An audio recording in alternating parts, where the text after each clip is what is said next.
You're listening to Power Athlete Radio, a podcast dedicated to empowering your performance every damn day. Join former NFL pro and Power Athlete founder John Welborn as he dissects the greatest minds in strength, conditioning, and more. Joining him is everyone's favorite coach and hair model, Chris, aka Tex McQuilkin, Power Athlete's Director of Performance. So whether your goal is to be the hammer, destroy mediocrity, or simply move the dirt, you've come to the right place. Now with the warm-up done, let the gains begin. Mr. McQuilkin, welcome to another episode of Power Athlete Radio. I feel like I'm interviewing you for once. Yeah, well, the tables will turn very Thanks quickly. for being a guest. A guest on Power Athlete Radio. We've crushed 10 years, over 700 episodes, and here we are to talk some fun training as we are reviewing books that started this whole thing. Now, 10 years later, with experience applying it to thousands of athletes all over the world and some in-person performance-based athletes, and making connections from the awesome words of Zatsiorski and many others. Yeah, no, I really think that you should be able to do periodic reviews. And I think doing a Q1 review makes a ton of sense. Things that we really looked at in February, March, April, May, June, all the way through January or through November and December. And now here we are finishing up Q1 into April. And I think it's time for a little bit of review, not only in the programs, what we've been doing with our athletes, and more importantly, what kind of things are really coming in and being pretty exciting for us. Yes. And many of you have seen some fun training that we're doing with some professional Jui Jitsu fighters, players. I call them BJJ players. You call them that, or is that the norm? I just call them. Well, there's like judo players, and we got that one from Ronda Rousey's mom. Kept referring to herself as a judo player, which I liked. It kind of made me feel like a video game. So we could call them jiu-jitsu players, jits players, or just our jiu-jitsu kids, seeing as that we've adopted these lost orphans of strength and conditioning. Yes, and it's interesting now to view their performance on the line, but then seeing the gap between their general physical preparedness and then their awesomeness at their specific sport. And then over since September, seeing the bridge that we're able to connect by introducing basic compound movements, and gradually as their skill improves within the general movements, seeing how that's expressed in their specific sport. And it's only going to improve because the confidence, the strength, the stability within the weight room, it's increasing every time we get the opportunity to work with them. The one thing that I observed when we first started training with them was a lack of rigidity in the ankles, especially for executing plyometric movements. So that was one of the first things we wanted to address. And the way I wanted to do that was actually with Polish boxes. Yes. I couldn't find anybody that was selling Polish boxes. And I was asking a bunch of people to, hey, can you shoot me some measurements? Like, what's the pitch ideal? Is it 45? Is it 40? Is it 35? Just because I didn't want to have to go through the time to R&D a whole bunch of different boxes. Making them, no problem. But what I was looking for was a little direction. And I shot out about a signal flares and I got nothing in return. It was like crickets. So I ended up coming across the WEC method and David WEC and the WEC boards that we've been using. And they actually offer different slants. And what I liked about them is the slants are all different wherever you are on the board. So I'm constantly putting them on different parts of the board to try to figure out where they're stronger.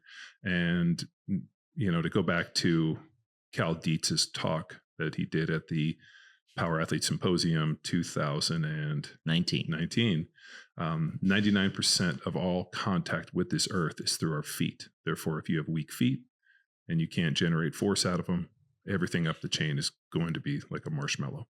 So first thing I wanted to do is start and try to make their feet as strong as possible, which you would kind of think for jiu-jitsu guys that are constantly barefoot and all the different movements they do. But actually they had a ton of just laxity in the foot. So I wanted to really use those eversion boards to create more just Stiffness is to use a training term. Yeah, is the excellent term for it. The other issue when we got into, because they're so dominant one side always do this, they have muscle imbalances. So the first thing I had to address is the muscle imbalances between the legs. And the only way you're going to do that, we can squat all day and we can do all these bilateral hip hinging different movements, but we really had to go into some unilateral stuff to challenge posture and position and really start developing strength. That's why we went to a majority of dumbbell bench and a lot of single arm dumbbell bench and just a ton of dumbbell stuff to try to really maximize and try to identify some deficiencies. Yes. And asymmetry, extremely common in all sports, baseball, golf, tennis, football.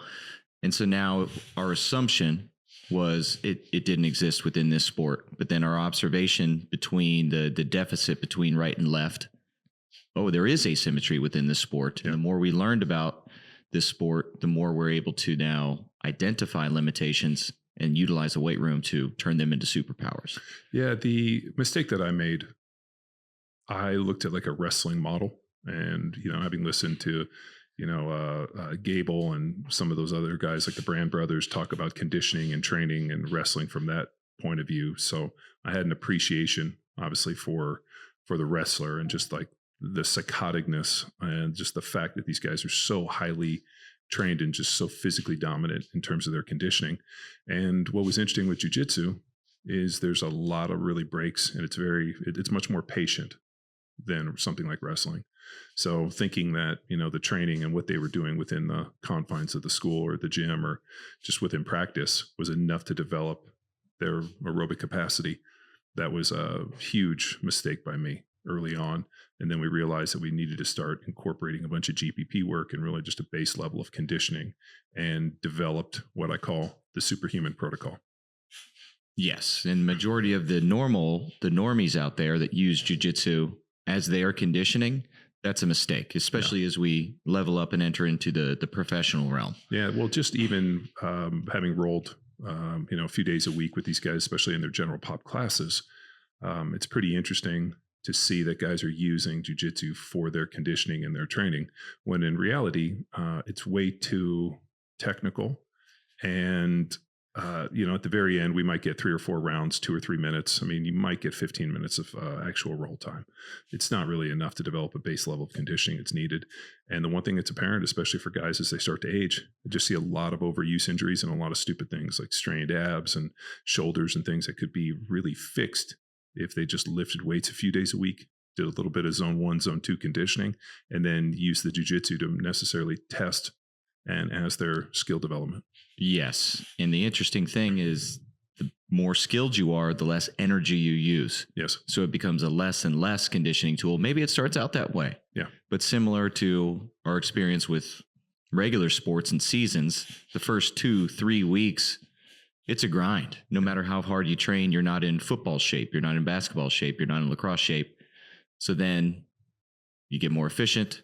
You use less energy. You know where you are on the field or the court. So now the more you know you are way around the mat, I'll say, the less energy you're going to use. And so now it does not become your conditioning. That's the hallmark of the master.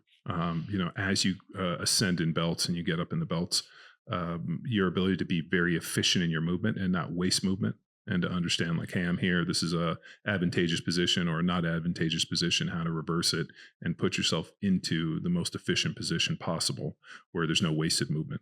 And something saying the seamless and effortless movement through space by the combination of primal movement patterns is also utilized in jiu-jitsu? Yeah. And even to a more extent, when you start talking about different planes of motion and, you're on your back. So, I mean, we really look at it for, let's say we talk about football, the ability to seamlessly and effortlessly combine primal movement patterns X, Y, and Z through space to accomplish a novel task.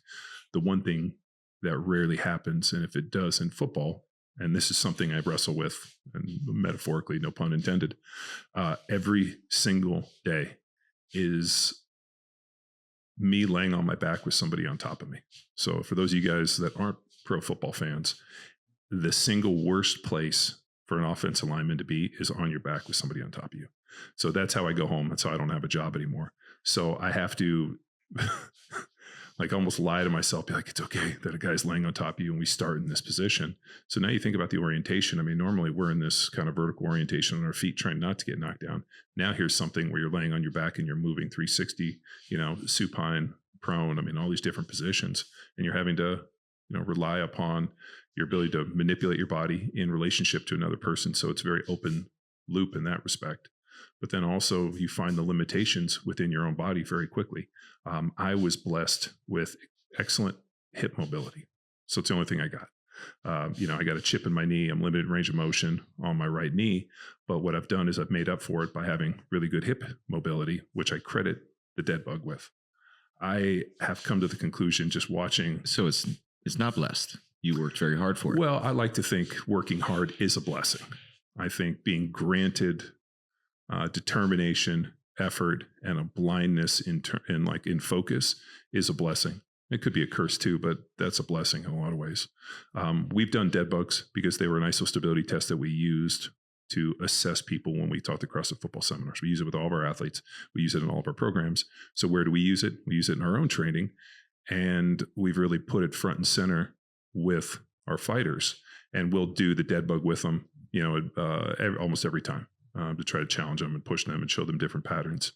The one thing that I've noticed from the dead bug is not only is my hip mobility much better, but that was just kind of something I thought I always had. It wasn't until actually Arash recently and some of the other guys that we worked with for Drake's Fury talked about it. They're like, I feel like I'm walking better. I feel like when I stride, I can actually move better. So we've actually seen the effects of the dead bug on proper movement when you're upright.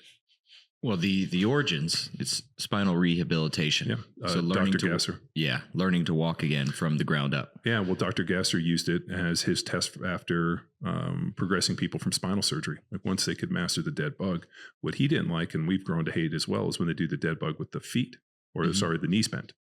And by keeping the legs straight, you can check hamstring flexibility and then also dorsiflexion, which becomes extremely important daily. Yeah. So it's a daily assessment, especially I like it for field court sport athletes because I can tell an imbalance between right and left, what calves are tight, what hamstrings are tight. How did my training affect their ability to get into a good neutral position? And then adjust accordingly. Speaking of adjusting accordingly, I want to stick with the slant boards and the observation. So lack of stiffness, recalling maybe there's a solution with some quote unquote, imbalanced training and injury prevention. Well, when we were doing some basic plyos, and I've always really, I've felt for a long time that the bridge between the gym and the weight room, or the field and the weight room, I'll use the gym, in terms of the mats, but really the bridge between the sport specific and the general specific or general physical preparedness. Really the bridge there happens with the plyometrics and especially the jumping and a lot of the dynamic movements we do, whether it be the med balls, the plyos, any of the stuff that we do that looks like compensatory acceleration or requires them to move in space.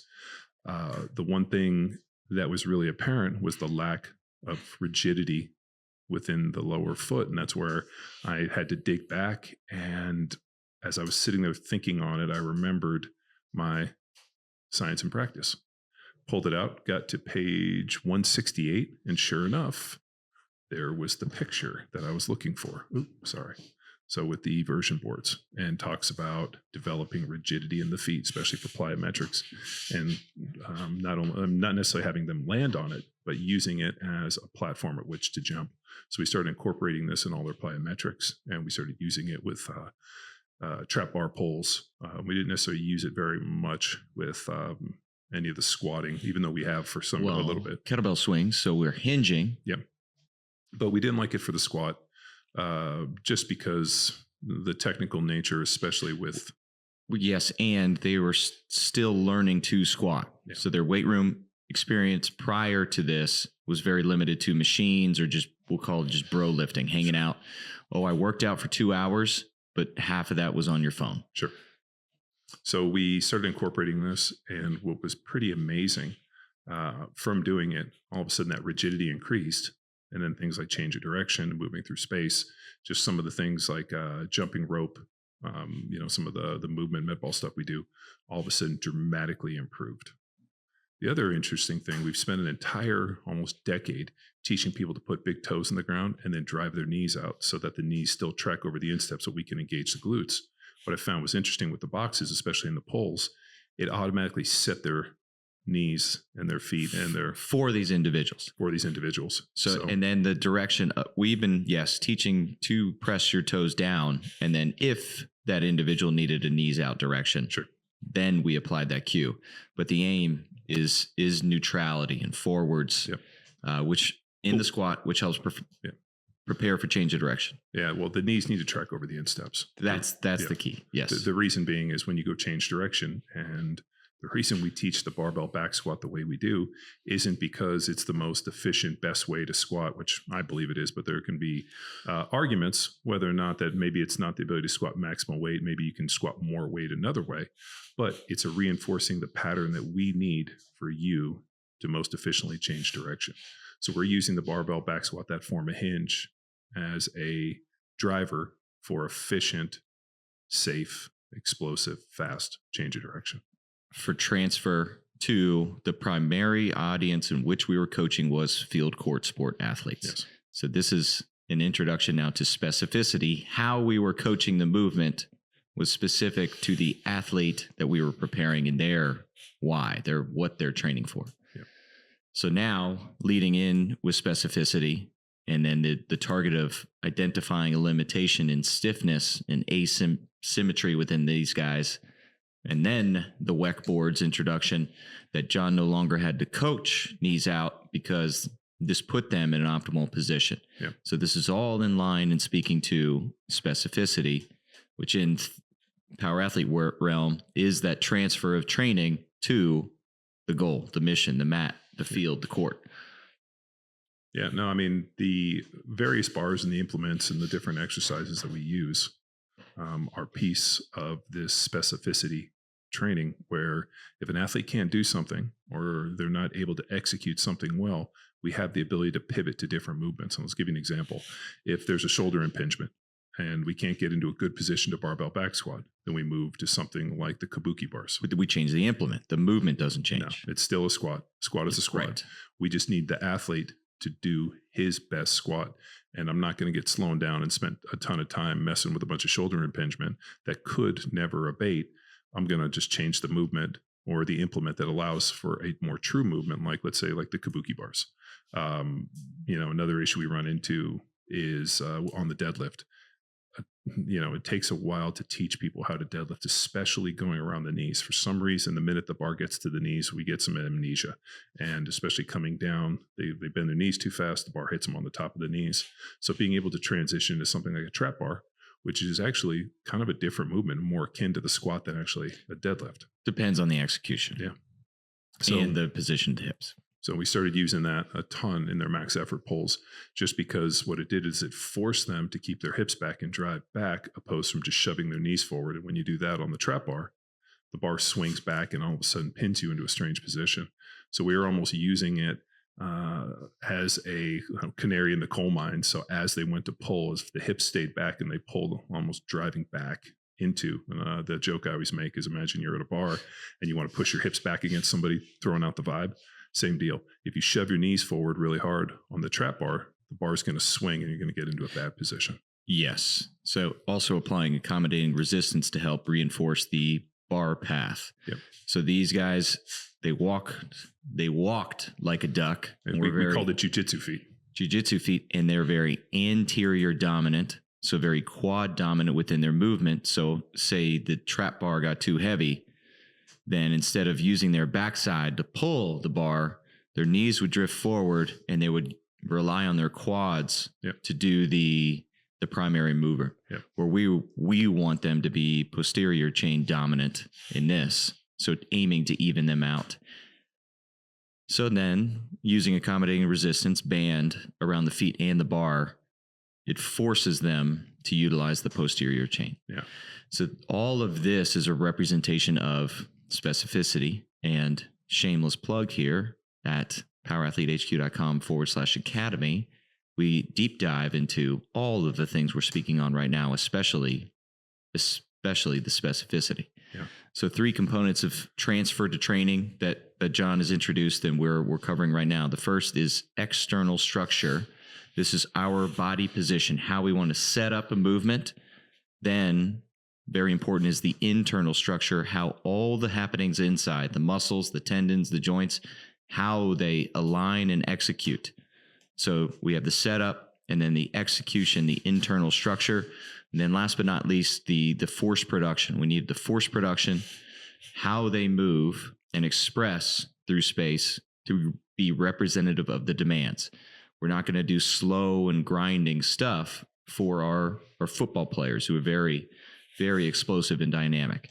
Yeah. So it's a matter of execution now for the fighters. And John did a great job of really immersing himself in the sport to understand how they need to apply different forms of force and to our normal setup and execution in the gym. Yeah, the biggest one was grip strength and hand strength, especially with these guys doing a lot of no gi work.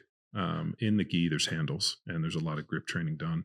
I mean, I could think, we're doing a bunch of close guard stuff and you're constantly grabbing the gi and like you get done and your fingers are, that's where some Kadaya killers. My fingers hurt. Oh, your back's going to hurt, old lady.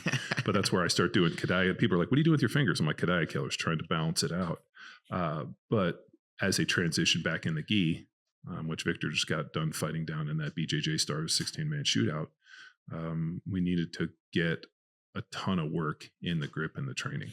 So we started using not only heavy kettlebells for the swings. Well, we have 100, a 150, a 203. So we started doing a ton of that type of stuff, but also a ton of manual resistant pull-ups, a lot of single arm rows, and just everything we can do to really force. Yeah, sandbags. I have fallen in love with sandbags again. There was some time, and probably I want to say circa 2012, 2013. Is that when 14? Zach Evanesh beat you in the sandbag challenge? Did he beat me? We might have to reboot that one. I'll have to reboot that. But we put out the sandbag challenge, which was 30 clean and jerks with a 135-pound sandbag. And, it's essentially, was that Grace? It was Grace, but Zach didn't go ground to overhead. He did ground Zach's to interpretation shoulder. Of ground overhead. Yeah, was just ground to shoulder. Right. So now if we would redo it, it would probably be ground to shoulder toss. Right, over the shoulder. Which we've, instead of just going ground to overhead with the sandbag, what we've asked the guys to do now is scoop the bag and throw it over their shoulder. And they have to clean, it has to go clean over the shoulder. They can't roll it over the shoulder. They can't, I can. Yeah. Well, you can. I'm not training you for BJJ Stars. Picking up 150 down a pound, just little man to toss them. That's what I'm training for. I love it. My first introduction to sandbags came many, many years ago at CrossFit Newport. Kelly Starrett texted over this workout that was called Texas Cardio. And it involved, I want to say it was 10 ground power cleans with a 135-pound sandbag, 10 step-ups right with 135 on the shoulder, 10 step-ups left with 135-pound on the shoulder, and then a 400-meter run with the 135-pound sandbag. So the power cleans were fairly easy. The step-ups were extremely difficult. All of a sudden, you take off on the 400-meter run with the 135-pound sandbag. I got out to the 200, and then as I was coming back, the sandbag fell off my shoulder and was on the ground. Sure, you just didn't drop it? No, it legitimately just slithered off. I'm bent over, I'm sweating, I'm looking at this bag, trying to mentally gather myself is the right word to get it back on my shoulder. And a dude pulls up in a truck and he's like, "Hey man, this really looks terrible. Do you need some help? We could throw it in the back of the truck." Just some Mexican gardener dude just trying to be friendly. And as I look over with just the death face, and I'm like, "Fuck you," picked it up and ran it back. And I think it was 3 rounds. And that was really... This is in the Feel Strong Density cycle, which is a sandbag cycle. Yeah, which is a sandbag cycle. So at that point, I fell in love with sandbags. And they would work periodically into the CrossFit football. They would work into Power Athlete. And when we started training the fighters, the way their templates kind of evolved has really been into, and I'm just going to tip a hat to Louis Simmons on this one, a lot of max effort, but we don't do a lot of singles. Really the training is dictated by the superhuman protocol. So the max effort kind of hit their big lifts. We do a lot of manual resistance, a lot of heavy movements. There's going to be reverse hypers, a lot of med balls, a lot of heavy kind of rotation with transverse, also frontal plane and sagittal plane. And then Wednesday is our dynamic day, which involves the plyometrics, compensatory acceleration, more plyometrics, more med balls, and just moving fast. And then Friday comes out, and Friday's straight up strongman. Mm-hmm. This is going to be heavy, awkward, suck. And the sandbags have worked their way back into my heart to the point where I look at them and I get excited. I'm like, let's scoop these things and throw them. The other day, what we did is we set up a little circle threw a bunch of the bags in the middle, and you pretty much had to clean it up, take it, and then throw it at the next person. And then that person had to clean it up, and we went around and we did 30 reps. Then we went to a heavier one, 30 reps, and then a final heaviest one for 30 reps. And that was some good team camaraderie. Yeah, and we were picking on poor Philippe for that one. Now, let's get into the superhuman protocol. You've mentioned that twice. What are we talking about here? Is the world ready? No, they're not ready. And I've kept it under secret, under wraps as I've been testing it. Double secret probation? Oh, it's really secretive. I have an ally in Tom Newman to kind of bounce stuff off of. But this superhuman protocol, I believe that if you can meet the demands of the superhuman protocol, your conditioning will be so high that you will never gas. And the only thing that I'm worried about is where do we go after the guys hit it? Because they hit it. They were able to reach the final level for the superhuman protocol. And now we have to go back and just continue to do some testing like we did yesterday. And it's been really fascinating, especially with the supplementation of using the mix of creatine and beta alanine. And now all of a sudden incorporating vitamin D. And then we got a pretty good. Let's stay on track with the superhuman protocol. I'm going to lead us there. Don't worry. Okay. Yeah. So it involves an echo bike, and we've been using the echo bike because there's no eccentric load, and it's very difficult to damage yourself. And it's also, there's no technique in it. You just set the seat at the right height. Biggest issue we found is finding what seat height is most advantageous for each athlete. I like to keep my knee obviously lower than my hip because I want to just be explosive on the push that last little bit. So I get the seat as high as possible. Other guys like the seat a little bit high or a little bit lower, but they can't generate as much force. Really, it comes down to, and I'll just kind of throw it out there. I mean, it's a series of Tabatas, but we have a very real protocol in terms of how and what numbers you need to hit to be consistent to be able to progress your Tabatas. So obviously everybody's familiar with just 8, but what we end up doing is once you hit the protocols. For those that are not familiar, we got 4 minutes of 20 seconds of work, 10 seconds of rest, repeated 8 times over 4 minutes. And then there's a 4-minute rest. And then if you were able to hit the milestones and the waterfalls on the first set of Tabatas, you earn one more Tabata, which is number 9. If you hit the numbers on number 9, then you earn 10 through 16. Then you get a 4-minute rest. You'll test 17. And if you hit the waterfall on 17, you earn the rest. And if you're able to maintain not only those numbers and the protocols and really the waterfalls and milestones that we've set up, and you amass 24, then you've officially reached superhuman protocol. Yes. And this 1, 2, 3, that's not going to happen on the first try. No. If you hit it on the first try, you didn't go hard enough on set all out numero uno. Well, we know what the max effort's set. We know the numbers. So I know based upon your body weight, what I've seen you do in the weight room, what your capacity is, I have a number that you need to hit in my head. And I know that if you don't hit that number, you're sandbagging because we know what elite looks like. We've tested ourselves. We've tested with the fighters. I know pretty close about what each person should hit. And if the numbers super far off, then I know you're sandbagging. And then also if your subsequent follow-up rounds are too high, then I know that you're peak. But then what's also interesting, and this is where I get into kind of pushing this out, is the protocols have really driven the training. So for example, Victor and Philippe, their peaks are through the roof. Right. And their repeated efforts are not as high as they should be. Rosh's peak wasn't as high as it should be, but his repeated efforts are really high. So as we got into this, that's where I started doing more 4s and 6s with Philippe and Victor and more doubles and triples with Arash, trying to get his peak strength up. But the interesting thing, I think it was a technique issue with Arash because he hit 1290, 1300 on his max peak. Victor and those guys are anywhere from 14 to 15, and Victor's in that 15 to 1600, which is pretty elite. Especially when you're using the Echo Bike minus the Turbo Shield. So for those of you guys that have the Echo Bikes, no shade on Assault.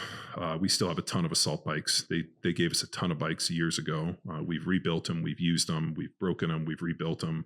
We've rebuilt them again. We've broken them. We've rebuilt them. And they're great to have. But Rogue came out, and I'm not a Rogue fanboy by any means. We got a ton of Sornex. I'm not paid for this. But that Echo Bike is mandatory. If you're doing power athlete training and you got a couple $100 extra and you want to order something, order that Echo Bike. A couple hundred. What are they like? They're like between $500 and $700. I think they're five. I think they're like $7 to $1,000. But you can find them used. I see them used all the time on Facebook Marketplace. I saw one the other day for $580. I should have sent it to you. You should have. I should have. So, I mean, they do pop up, but we use it so much, it's pennies on the dollar. And the fact that they don't break, they're built like tanks, the seat's comfortable. I mean, in the amount of time and effort and money we've spent into rebuilding all of our assault bikes, we could have purchased more Echo bikes. So at one point, we'll just clear it out and go all Echo bikes. I just haven't got there yet. Yeah. And I mean, the all-out effort sets, we're trying to break those things. Yeah, and we have been able to. And we got big, strong athletes hitting us as hard as we can for repeated efforts. So the Superhuman protocol has really provided a ton of direction and allowed us to really, almost choose your own adventure and how to skin the training. The other interesting one is, especially for athletes, something like jiu-jitsu, there's a lot of banged up knees, backs, and shoulders, and guys are constantly dealing with stuff just because the volume of work they do is so high. On some days they do, they roll in the mornings, they do wrestling practice at lunch, and then they roll again at night. So they might be on the mat for anywhere for 3 to 5 hours. And then they come in and they do our training. And then at night or first thing in the morning or late at night, they got to do some form of zone 1 work just because we found that it helps with heart rate variability and just recovery. So they're getting multiple training sessions. And the one thing that becomes clear is if I need some form of max effort or we're doing something dynamic or whatever it looks like, and there's an injury that's a limiting factor, instead of just like, moving away from the training and not doing it, we just pivot. So, if Victor's back or shoulder feels beat up and we can't squat, we're going to go to belt squat. If, that becomes an issue or we need to work on something, we'll use the trap bars. We have different bars from a cambered bar. We get kabuki bar with different settings. We can squat to boxes. I mean, there's a million different forms of hinging that we can do within our X axes. Especially the big one too, where I've seen a ton of dividend. And if you guys follow power athlete programs, I'm a huge fan of the Bulgarian split squat. And the reason I enjoy it and the reason that we have such great success with it is that we do it than anybody different in the world does it. We have a setup where the back knee has to be behind the glute, and it has to stay behind the back of the glute, or it has to stay behind the glute because we're fighting for hip extension. And the only way you're ever going to get hip extension, and just standing up and pressing your hips through the top isn't hip extension. Hip extension happens when the knee is behind the glute. And the way that we coach, and Kelly Starrett as well, forces athletes to get into hip extension, which allows not only a stronger, more stable, but also a more flexible and dynamic hip. And the way that we've done, especially with the awkward loading, with chains and kettlebells and dumbbells and weighted vests and all the different ways we've done it, have really forced the athletes to stabilize and be able to keep fighting for that hip extension. Yes. And this goes essentially the value, the perspective, the coaching, the experience that we apply across the board to all movement. So it's not just the Bulgarian split squat, but that's the theme. Yeah. We don't just, hey, this looks good, or, this, and have a template for training and say, this is a form of hinging, or this is a unilateral leg movement. Let's just throw that in there. Nope. Here's the setup.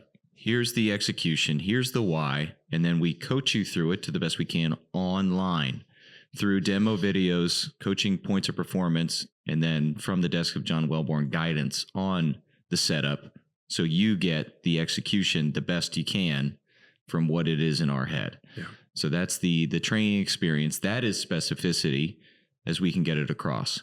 Well, so when I was sitting at Sorenik's Summer Strong years ago, and Cal Dietz was up talking about their training and was showing some videos where they do with their heavy Hatfield single leg squats with the active foot. Yeah. If you watch that movement, that back knee is behind the glute the entire time. So they're using the active foot driving the weight, but the active knee or the knee behind the glute forcing hip extension for their movement, basically getting them into that position, which is more akin to sprinting and the position they need to be most successful for athleticism. It becomes very specialized in that they needed multiple spotters. It's a whole fucking circus to make that happen at a weight that is acceptable for it. So looking for those Division I team sport athletes. Yes. Cal Dietz is a wizard, and what he's looking to do is, but he's got 10 coaches that are extremely prepped in this, trying to take a little bit of that and how do we translate that into somebody who's training in their own garage without a, cast of characters to support them. So really just focusing on those movements, making sure that they're getting positive knee angle, getting the knee over the big toe and leaving the glute or the knee behind the glute and forcing hip extension, which I think is another factor for developing that hip mobility that we were talking about early on.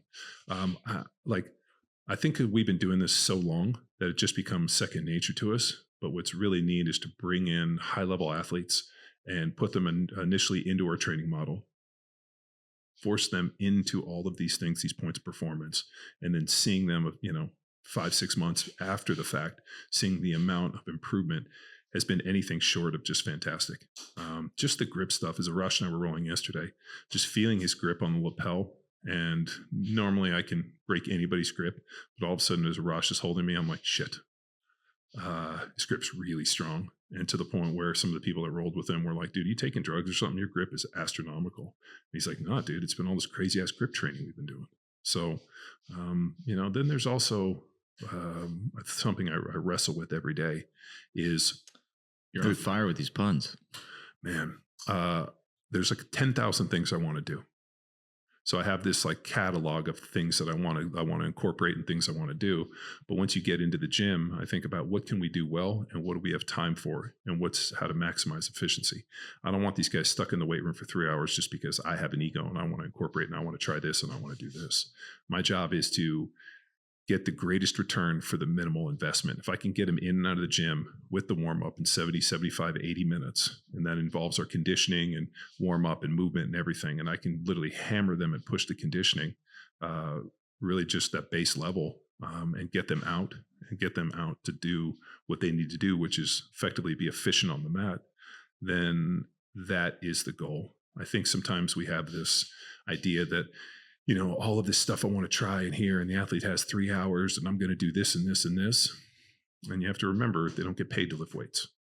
They get paid for what they execute on the turf, on the field, on the pitch, on the jiu-jitsu mats, whatever it is. That's how they make their money. That's how they make their hay. So my job is just to sharpen the blade, make sure that they're strong, stable, that they move through space well, that we address imbalances. They can generate force both in a transverse, frontal, and a sagittal plane. They're strong enough within their grip, they're nice and stable, and they have the base level of conditioning where if they got to go fucking hard and they got to hit the energy button and they got to fucking push it, they have that extra gear ready for them. On fire with these principles. That would be an example of accelerated adaptation. Only have so much time. Got to give it to them. And they have different specialties within these. I'm talking jiu-jitsu guys. Oh, I guess this applies to all sport. So the jiu-jitsu guys, they have wrestling, they have their BJJ coaches, and then they have their careers. They need to make some money. So all of those are pulling from all different directions away from weight room time. Mm-hmm.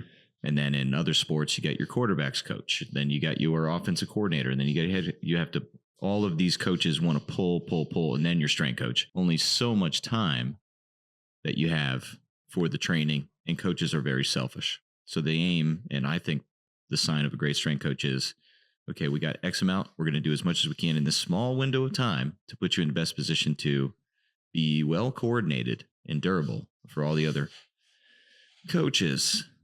You did mention supplementation that these gentlemen were taking, yep. And you have some fun research that one of our Block 1 coaches, Hunter Waldman, is executing. So let's get into those supplements. Yeah, when I use supplementation, I'm not talking about steroids or drugs. I really think, especially in the BJJ community, that guys are taking a ton of steroids and a ton of drugs to make up for a lack of training knowledge.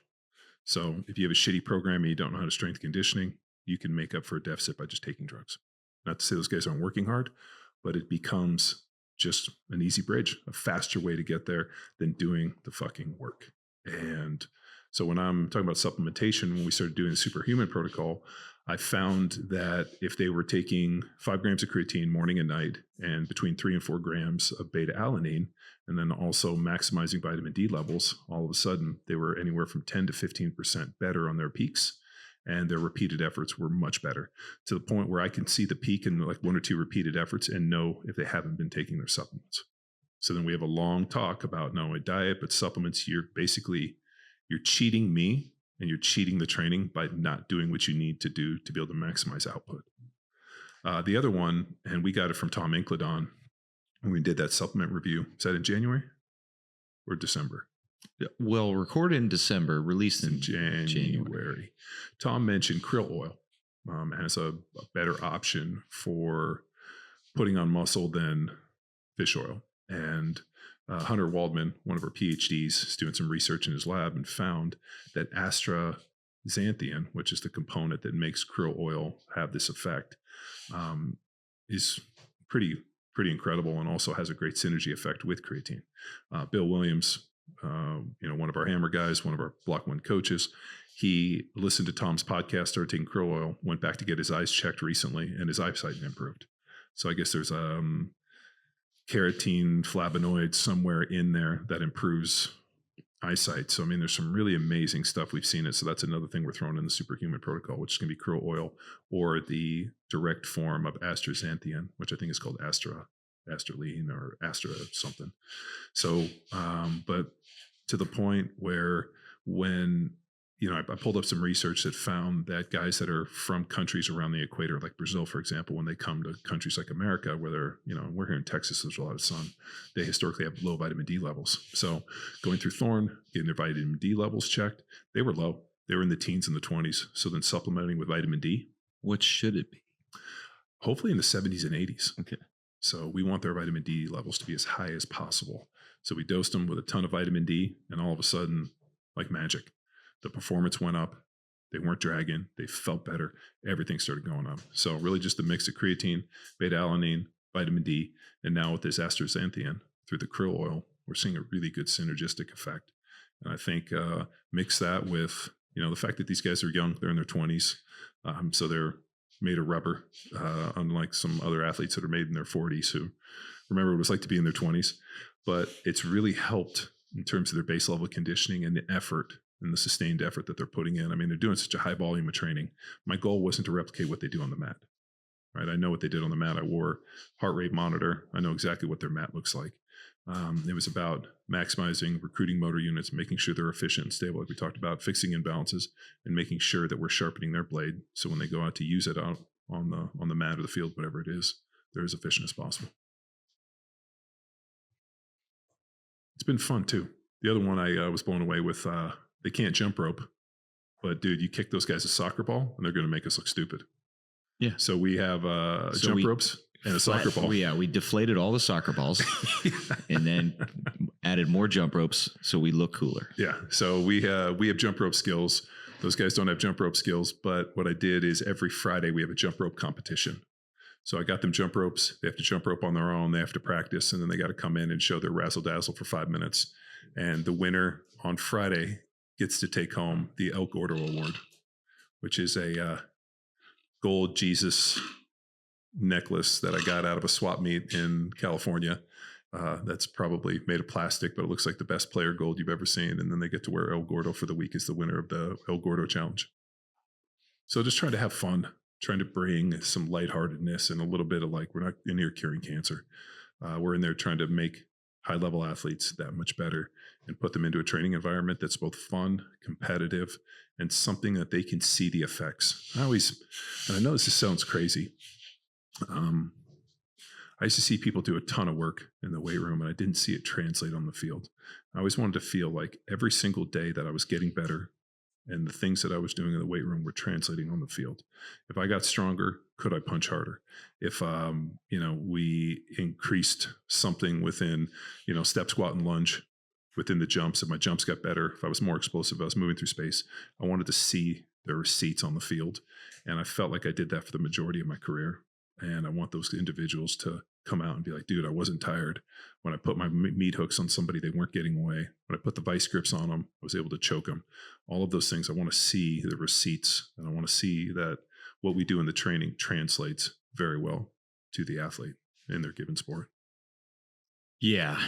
And also it's a matter of reinforcing behavior for all these guys, because in the beginning, the jiu-jitsu individuals, they do a hard set and they'd sit down for, 5 minutes.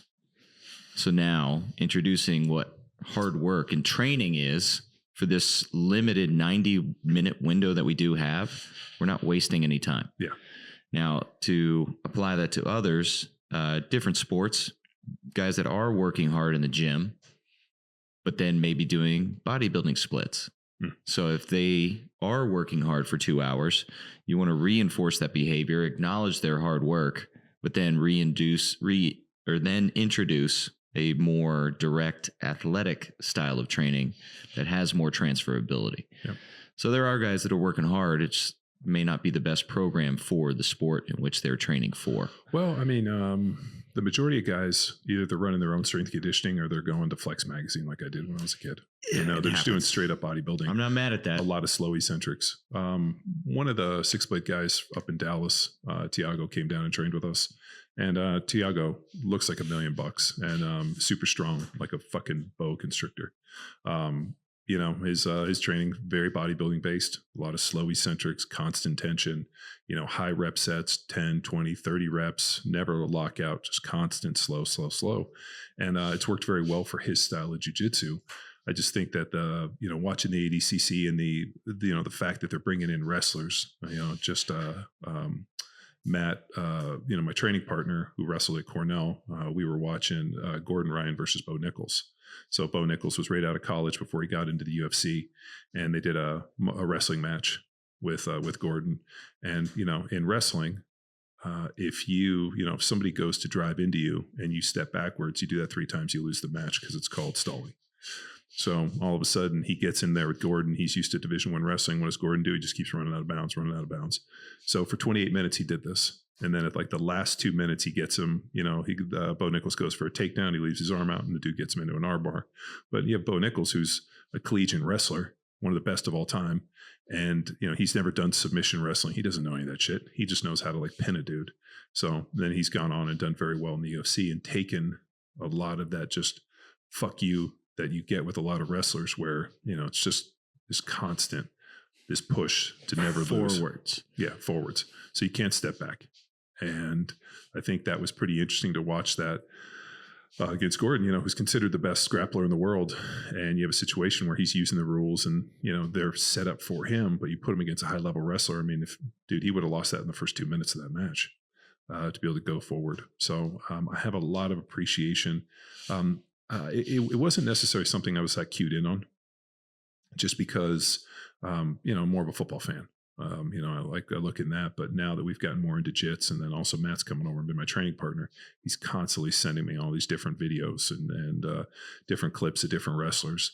And it's just taken a little bit to see the appreciation of not how hard those guys work, but then also there's a real good wrestling academy 3F here in Austin that once Kashi gets about another year older, he's going to get dropped off there. So it's been important for those kids. I think wrestling, and I regret not wrestling in high school. I should have done it. I got kind of buffaloed away and, you're going to lose weight and you're not going to be able to put it back on in this. And I kind of got pushed away from a little bit, but that was a mistake. I really think we'll save football politics for another podcast. I'm telling you, man, there's this idea and, back then it was an idea. Now it's a practice. I think things start as like an idea or a whisper, and then they grow into this, just this practice, you have to, you have to be specific so early on. You have to identify what sport you're going to play. And I really think we do our kids a discredit by not forcing them to do everything. I used to box. We did martial arts up until a certain age. I played football. I ran track. And I really regret, I played basketball, played baseball, and then I really regret not doing wrestling. It just wasn't very big in California. I remember ice hockey was another one I wanted to try, but there was no way my parents were getting up at 4 a.m. to take me for ice time. Or 9-10 p.m. Oh, yeah, there was no way. But I had a buddy that played, and his parents were psycho enough to have to get him up and drive him at 4 a.m. Well, hockey moms. Yeah, they're into it. But then you have, if you live in Minnesota where Cal Dietz lives, that's just the norm. It's Saturday morning. But that's what everybody does. Mm-hmm. So it's kind of a little bit of geographical to where you're from, Southern California, play football. A lot of it. But, it's like in Brazil. You know, like these kids either play soccer. If you're not good at soccer, you probably go do jiu-jitsu. Foosball. Yeah. No, it's futsal. I know. Futsal, a little ball. But I think we do our kids a terrible disservice, and we see it all the time. I mean, Cash is playing baseball at 7, and these kids already have a travel team. Yes. And we would be in the camp of the physical character development through the weight room over summer, maybe, rather than the travel ball. Yeah, but if you look at the world's best athletes, you know, I listened to a podcast pretty recently with the brand Terry and Todd Brand, who are the wrestling coaches at Iowa. The one brother won a gold medal in the Olympics. The other brother, I think, won bronze. They were talking about. He said at about 5th grade, 10 years old, he became obsessed with wrestling, and he studied it. He watched it. It was all he wanted to do his entire life was wrestle. And he's like, I got bit by the bug, and like that's never changed. I still am obsessed with it. It's all I want to do. And I think that's so rare these days. And he even talked about how rare that is, that they don't find that like they used to. And there's this kind of lure of just Iowa farm kid wrestlers who are just absolute savages that won't quit. Mm-hmm. And he's like, you know, that's what we cultivate. That's what we do. And that's who we recruit. Yeah. Lacrosse has it. We spoke to Marcus Holman on the podcast about that. And this was my comment when we got into the specialization. Like he, as a college coach, was recruiting what's known as a lax rat. They're obsessed. All they want to do is play mm-hmm. around. But is like, you know, as a kid like Marcus Holman, is he going to recruit this lax rat? Or would he want a kid that can do, you know, the kid's a running back in football and can do all these other things. And then it's better to take somebody who has this base level of athleticism that can move through space and has all these different. Depends on the position. So as an offensive minded individual like Holman was, who's not, I mean, he's athletic, but he's not the biggest dude out there. You probably want more of a skill to make up. Athletic. When we watched those videos, I was like, holy shit, this kid can move through space. Oh yeah. I mean, he's one of the best in the world. So then if your skill can make up for your lesser athleticism, okay, then if we have an athlete that's also skilled, you jump all over that kid. But then there's amazing stories like one of the Atlanta Falcons wide receivers. He won the award, the lacrosse Heisman, if you will, for he's the best lacrosse player. He still had a year of eligibility. He went and played quarterback for a Division II team and then worked his way onto the Atlanta Falcons as a wide receiver. Oh, shit. Bernhardt. His father was an NFL coach. And, his brother plays in the PLL, the Premier Lacrosse League. So it's very athletically gifted family. Yeah. So now he comes from good stock, as my mom would say. But he's a representation of the multi-sport athlete that had success, where lacrosse is just an afterthought because football was his passion. But he got the scholarship. He won the Heisman for lacrosse. But I'm going to continue to follow my passion. It led to the NFL. Mm. Could he have gone that route if he just said all in football and gone and walked on to Ohio State? Sure. Maybe, maybe not. I don't know. Nobody knows. It's pretty interesting in the NFL. If you're a good player, they'll find you. I mean, I played with a ton of guys that were Division II, Division III players that all played at a high level. And, you know, maybe coming out of high school, they didn't have the accolades or just the optics. You know, it's different now today. I think with social media and just, you know, recruiting and YouTube and all the other deals that like, there's just so much opportunity that if you're a good player, I almost wonder if there was something back in the day where coaches were like recruiting phenoms because they would find these players that were just, nobody knew about them and they would come out of nowhere. And I got this guy who's coming in, he's going to be great. And the guy ends up being great. Whereas now there's no hiding. There's no hiding. I just remembered the old recruiting tape story that you were telling. Yeah. Dude's highlight film at a party. Oh shit. Oh yeah. I'll tell you a good one. I'll even tell you the guy's name. So I got recruited to go to UC Berkeley. We had a guy, Jason Sharp, comes in and he's a receiver from Lusinger, which was in our league. So I played against him. And all of a sudden, like they start handing out scholarships, and all of a sudden I look at the recruiting class, and like Jay Sharp's on there from Lusinger, and I mean we played against him. I didn't necessarily know him or remember him, and I was kind of surprised because you know I was LA Times Lineman of the Year, and I went to all these things, and he wasn't necessarily at any of this stuff. So you kind of knew who the players were. So all of a sudden we get to college and I see him and, he's kind of a little undersized. I'm kind of surprised that they recruited a dude that small, but good dude. I mean, could play. And my freshman year, we're all in the dorms. And, on Fridays, guys would want to drink beers in their dorm rooms. And so I go over to a couple of the guys' room and we're sitting there drinking beers and they start want to throw on their highlight tapes. Dude, show them your highlight tape. Throw on the highlight tape.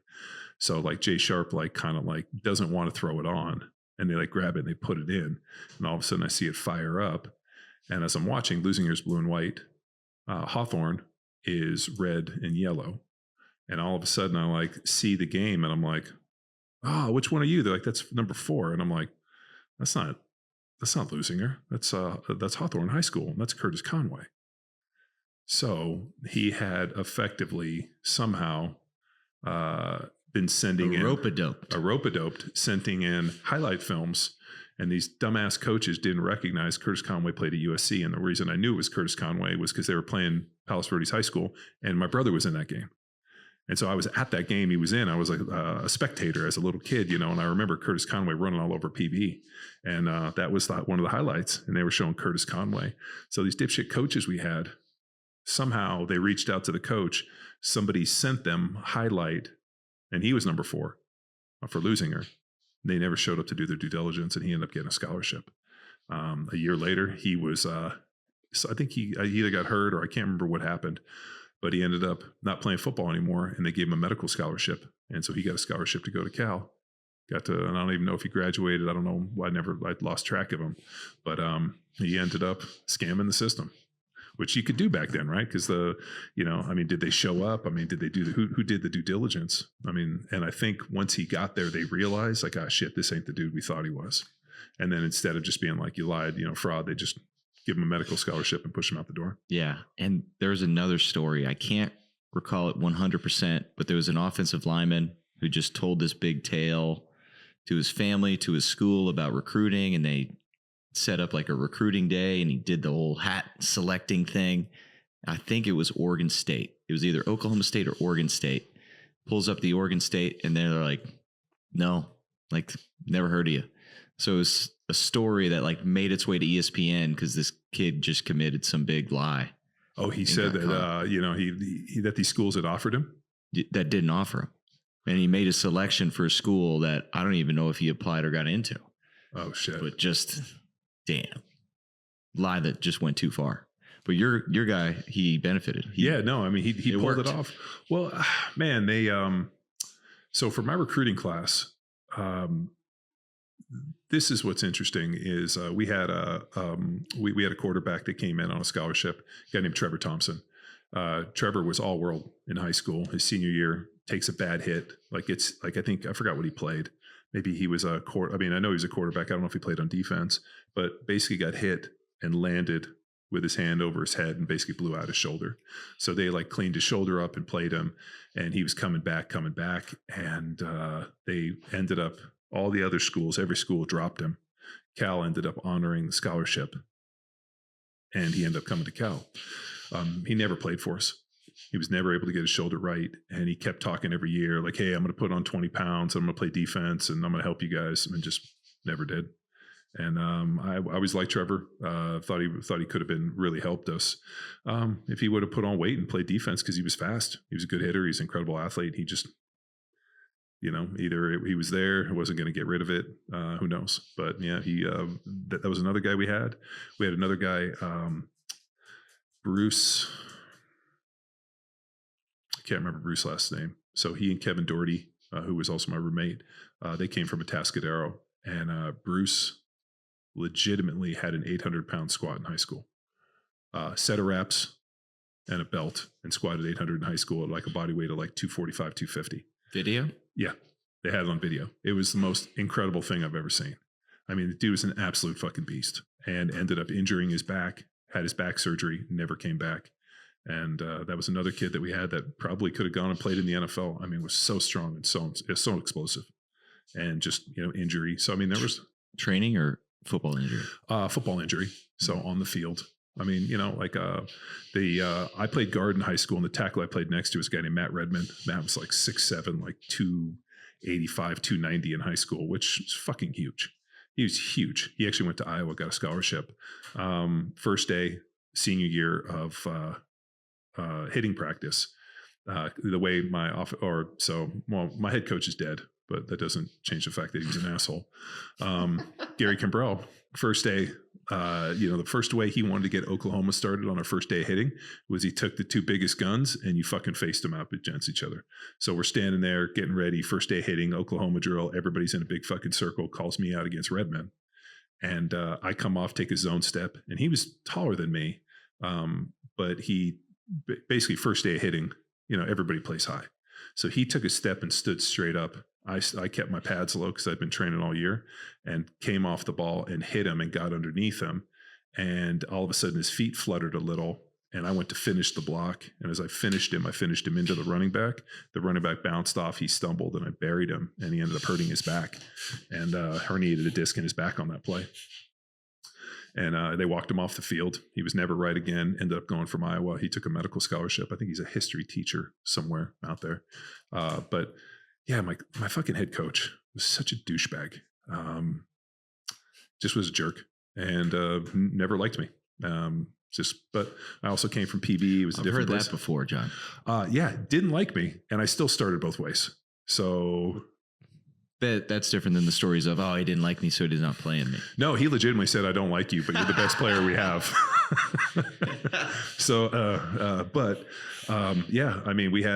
Poor Matt Redmond, man. He herniated a disc because a coach wanted to try to get everybody all fired up and do this stupid Oklahoma drill, which for those of you guys that are listening that played football, Oklahoma drill, pretty much you take an offensive lineman, defensive lineman, you get down, you have a linebacker, and you have a running back, and you have a whole bunch of dudes standing just right on the side, like making looks like train tracks. And there's a big kind of square semicircle. Everybody's there. And all of a sudden the ball gets hiked.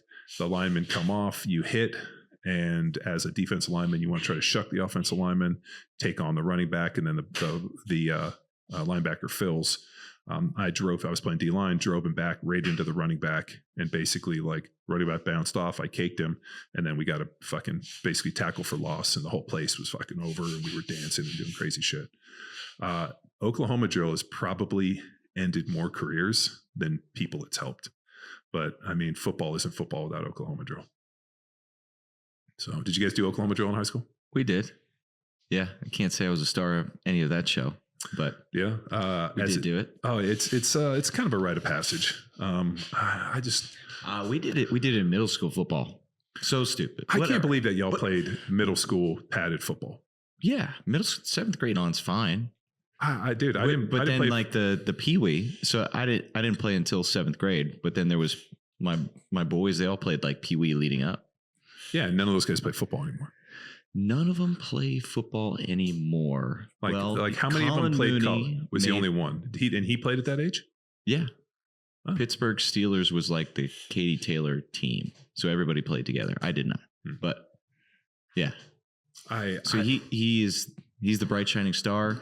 This year, around our podcast time, during football season, he was honored into the Katy ISD Hall of Fame. Oh shit. Yeah. Yeah, that was one of my favorite podcasts we've done this year. Oh, he's awesome. Yeah, he's such a nice dude and such an intelligent cat. But to kind of take this back a little bit on a Q1 review, kind of an AAR a little bit of what we've done at Q1 with the training programs. For Jack Street, we finished up all these different just fun cycles, a lot of density type stuff. And right now we're getting into what looks like a little bit of peaking, in that we hit a lot of singles, doubles, and triples, just for the fact that we have done so much work. I wanted to see with a little bit of testing what people could handle. And the numbers coming out of Jack Street are phenomenal. Like, people are strong, they're moving. And what's cool is I set up Discord for Power Athlete. And what's been really a lot of fun, we got about 180, almost 200 people in it now. A lot of the fire breathers and the people that are constantly posting and just live and die with this stuff are really just providing a lot of good content. One of the clicks on Train Heroic is that the feeds are team specific. I've always wanted a Power Athlete specific feed. just because I think there's guys on Hammer that can help Jack Street, and there's Jack Streeters that can help Field Strong, and I wanted to kind of melt the two, and they just have never provided that level of tech for us. So I went outside, created a Discord. If you want, you can just jump on any of the programs, look at the team feed. I post it every couple of days, or you can hit us up. But it's been having a power athlete specific team feed of training, and the amount of training content, footage, and just the stuff that I'm getting is fucking blowing my mind. Power athlete in terms of the training programs is, providing as advertised, and I just don't know anybody that I think is doing. I mean, if people are doing it better than us, I want to see it. Just because I'm not seeing it, and I know what other people are doing, and man, it's pretty amazing. Just the progress, and just the numbers, and just the dedication which people have. I'm pretty inspired by it. So I think that's been a lot of fun. Kind of getting that rolling in Q1's been great. Hammer has been really going. We finished the entire alpha codes, so we had to start back in alpha, and now we're back to alpha and Bravo. So they're working on Bravo right now, which are just basically the 2.0 version of the initial cycle and what I've learned. So what I've really taken is the feedback and what we're doing in our own training, and seeing what people are doing, and just trying to create the best experience that I can. And, at the end of the day, regardless of what the sets and the reps and all that looks like, consistency and perfect execution of movement are really what's trumping everything.